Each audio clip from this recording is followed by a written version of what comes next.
kukaribisha kwenye kipindi hiki mahali ambapo tunajifunza Biblia kupitia mwongozo wa kujifunza Biblia, lesoni ya shule ya Sabato Moyo wa Kanisa.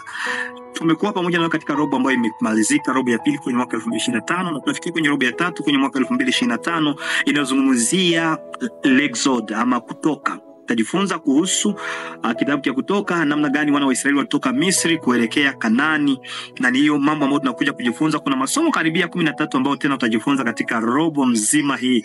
Kwa hivyo nakualika na upendo na furaha kubwa. Kwenye somo la kwanza tutazungumzia l'oppression, contexte et naissance de Moïse, tutazungumzia le buisson ardent, tutazungumzia et début difficile, le plein, la Pâque à travers la mer Rouge, pain et l'eau de vie, tutazungumzia pia l'alliance au Sinaï, vivre la loi, l'alliance et le plan d'Isali, l'apostasie et l'intercession. Tutajifunza pia fais-moi voir ta gloire et le tabernacle, ndio itakuwa somo la 13. Lakini kabla ya kutolea utangulizi wa somo hili ambalo la kwanza katika robo hii ya 3 mwaka 2025, nitakusihi pamoja nami kumkaribisha Roho Mtakatifu. Karibuni.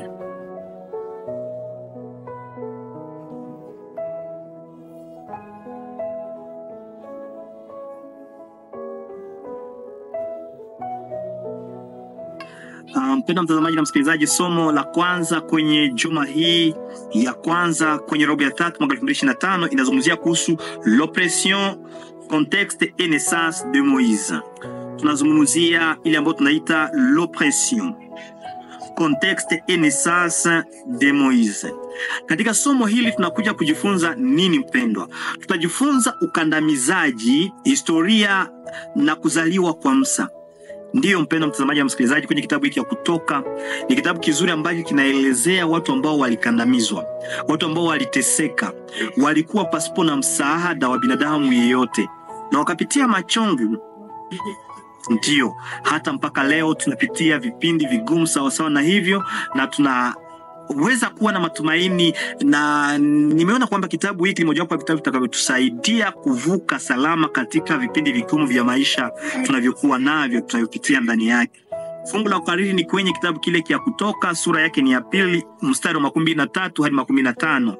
Exode chapitre 2 verset 23 à 25 inasema, wana wa Israeli wakaugua kwa sababu ya ule utumwa, wakalia. Kilio chao kikafika kwa Mungu kwa sababu ya ule utumwa. Basi Mungu akasikia kuugua kwao. Mungu akakumbuka agano lake na Ibrahimu na Isaka na Yakobo. Mungu akawaona wana wa Israeli na Mungu akawatambua. Bwana Yesu asifiwe. Kufikia muda fulani wana wa Israeli wakapitia vipindi vigumu vya maisha, wakateseka sana tena sana, na wakalia kiasi ya kwamba kilio kiao kifika mpaka mbinguni. Mpendwa, tunapopitia mateso, jua kwamba Mungu yuko pamoja nasi, na unapolia jua kwamba anasikiliza, anasikia mateso yote, anatazama mambo yote unayoyapitia, na yuko tayari kuingilia kati kwa ajili ya kusaidia. Kutoka huanzia na hadithi ya kifamilia ndogo iliyokaa huko Misri katika utawala wa Farao, na ilikuwa ni familia ambayo ilitoka huko Kanaani. Niseme watu wa Israeli walikuja wakati Yusufu alikuwa kitawala huko, alikuwa miongoni mwa wale ambao wanatawala huko Misri, na kwa wakati huo jamaa lake, kwa sababu nyumbani kwao kulikuwa njaa, wakakuja Misri. Walikuja watu karibia 17 hivi, lakini kufikia muda fulani wakawa wengi zaidi. Ghafla hali ikabadilika na kuwa watumwa. Baada ya Yusufu kufariki, walilazimishwa kufanya kazi kwa ajili ya mabwana wao wa Misri.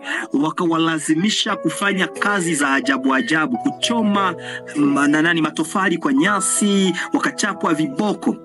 Hali inazidi kuwa mbaya kabisa, na katikati ya mateso, uaminifu wanawake wawili, Shifra na Pua, unaangaza kama vile miali ya tumaini ambayo Mungu anawasalimu watu wake, mtoto mzuri ambaye atakuja kuokoa hatimaye wana wa Israeli. Akazaliwa, ataokolewa kutoka mto Nile ambaye anaitwa ni Musa. Kitabu hiki cha Kutoka kinatuonyesha namna gani Mungu aliwaongoza kimiujiza, akawakomboa kutoka Misri kuvukia Kanaani. Hapo kuna miujiza, kuna mateso, kuna vipindi, lakini pia kuna mkono wa Mungu ukionekana unapotenda kazi. Tunapojiandaa kutoka katika Misri ya dunia hii kuelekea katika Kanaani ya mbinguni, hapo pia tutapitia na changamoto nyingi. Lakini habari njema ni kwamba hapo tunapokuwa njiani, tuwe waaminifu. Mungu yuko pamoja nasi. Na kukaribisha kwenye masomo tutakayojifunza kuhusu watu wa Mungu katika Misri. Tutakuja kuona kutoka kwa Abraham hadi Musa na ushindi wa uaminifu na mto Nile na mkombozi aliyeshindwa. Basi ikiwa ni makusudi lako kujiunga pamoja nasi kwenye somo hili linalozungumzia oppression, contexte et naissance de Moïse, ukandamizaji, historia na kuzaliwa kwa Musa, ikiwa ni kusudi lako, basi usikosoe mojawapo wa masomo. Tuombe. Baba mtukufu, asante kwa somo hili. Asante kwa sababu uliongoza wana wa Israeli, walipitia vipindi vigumu lakini ukawa pamoja nao. Nasi pia tunapopitia vipindi vigumu, tupatie uaminifu, tukitambua kwamba uko pamoja nasi, katika jina la Yesu Kristo, amina. Ndugu, kwa robo hii usikose kusubscribe, usikose kuwasambazia wengine, usikose kusoma pia kwenye Biblia yako, katika jina la Yesu Kristo, amina.